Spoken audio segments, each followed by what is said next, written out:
এখন হার্ট ডিজিজের সমাধান কি? স্ট্রোক, হার্ট ডিজিজ বা হার্টের অন্যান্য রোগের উপরে গবেষণা করিয়েছে পৃথিবীর অনেক মেডিকেল সায়েন্টিস্ট।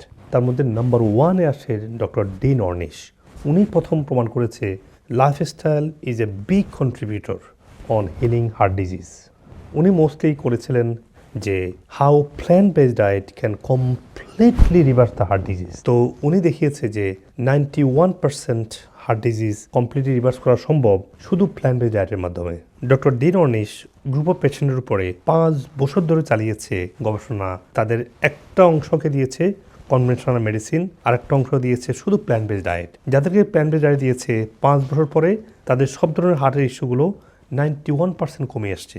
এবং যাদের কনভেনশনাল মেডিসিন এবং কনভেনশনাল ডায়েট দিয়েছিল অথবা সো কল হেলথি ডায়েট দিয়েছিল, তাদের সবগুলো রোগই আস্তে আস্তে বৃদ্ধি পেয়েছে এবং তাদের মেডিসিনের মাত্রাও বৃদ্ধি পেয়েছে। এই গুরুত্বপূর্ণ ভিডিওটি আপনারা শেয়ার করবেন যাতে করে আপনার আত্মীয় স্বজন এবং পরিচিতজন উপকৃত হতে পারে।